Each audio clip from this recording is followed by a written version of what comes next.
locate, and terminate. In the end, it all comes down to this. We eliminate...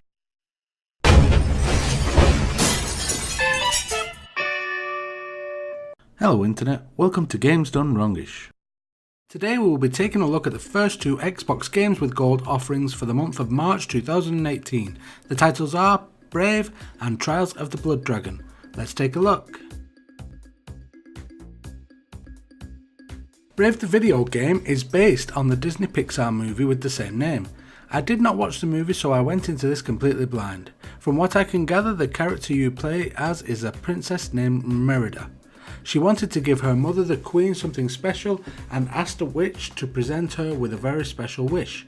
The witch tricked Merida and gave her a cake for her mother, which ended up turning her into a bear. The game starts here, and as such, as Merida, you are chasing your mother through the forest, who is already a bear at this point. As the story unfolds, you find out that there is a more evil bear named Mordu stalking the woods and causing corruption to spread throughout the land. The witch states that she played this trick on Merida to convince her to hunt down Mordu and put a stop to this. From then on, you start each mission from a stone circle type area. Each time you complete a level, you open up another portal to a new level. Merida has two attacks, melee and ranged attacks, which come from her trusted sword and bow. You can upgrade these with elemental type magic such as earth, fire and wind.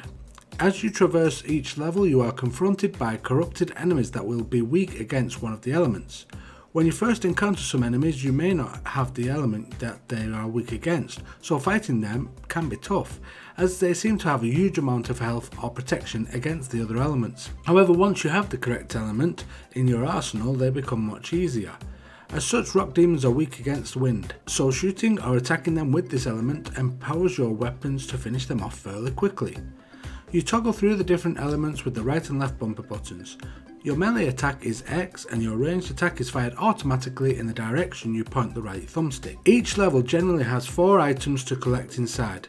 These so far have been a weapon upgrade and 3 tapestries that will upgrade your abilities and health when collected. There are also some puzzles in the game that you need to complete whilst playing as Merida's 3 cousins, who have also been turned into bear cubs. These require you to use all 3 bears in certain scenarios to complete the puzzle.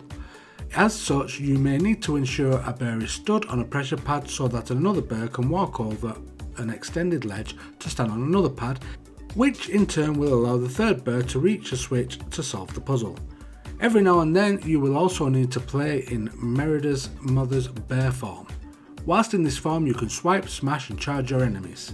The game also offers a same screen couch co-op option. When playing in this mode, player 2 becomes a wisp that can assist Merida in her adventures. The wisp can also shoot ranged attacks and melee just like Merida. It pretty much can do everything Merida can do.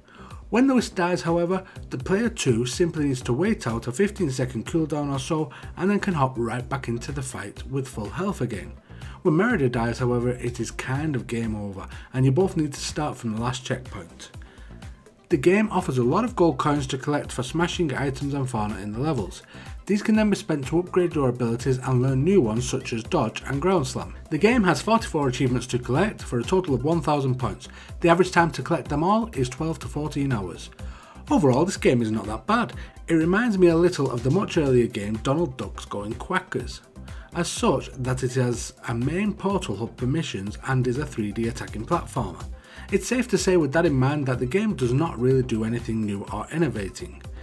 What it does do though is pretty fun if you like these old style 3D games. If you have children that may have enjoyed the Brave movie, they will also be very interested in this title. Or maybe anyway. I played the game in co-op for around an hour with my 4-year-old son. The fact that he could just follow me around, respawning whenever as the Wisp was a lot of fun for him. My gameplay videos, both solo and co-op, are up online now if you would like to see more. They will both be linked in the description box below. Trials of the Blood Dragon caught me off guard. I thought it was simply a Trials game set in the 90s with some over-the-top action movie themes going on. Whilst it is that, it is also a whole lot more on top. There are sections in the game with which you play on foot. This Dad did not expect, but we will get back to that later.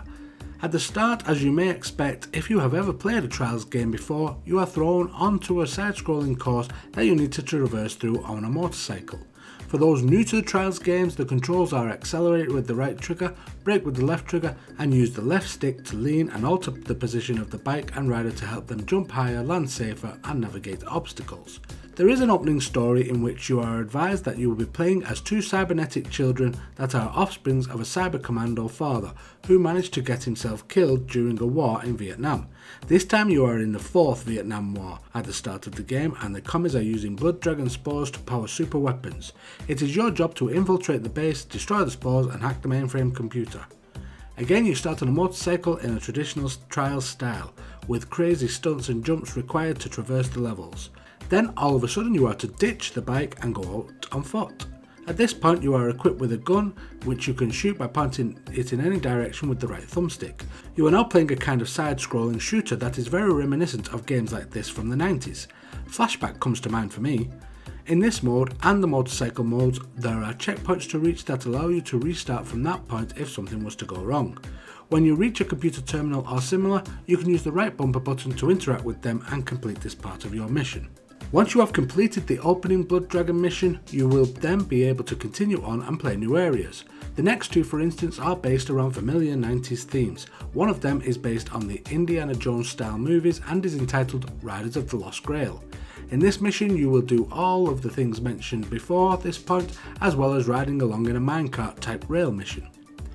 The other is a 90s Miami Vice type mission that also borrows heavily from Hotline Miami. On top of the other crazy stuff you get to do in this game, in this mission you also get to control a 90s style radio controlled car through parts of the mission. The game has 20 achievements to collect for a total of 1000 points. The estimated time to collect them all is around 20 to 25 hours. Overall, this game was a lot of fun to play. If you remember the 90s, then there is a lot here to laugh and smile about. From loud ghetto blasters to silly phrases like eat my shorts. I had a smile on my face throughout my initial playthrough. The footage of that playthrough is linked below in the description and will also be linked at the end of this video. Even if you are not old enough to remember the 90s, there is still a lot of fun to be had here. Mixing the Trials gameplay with an over-the-top 90s action movie style seemed a bit of a silly cash-in idea that they found worked on Far Cry, so could probably work here too. I went in expecting the worst and came out the other side loving everything they did with the idea.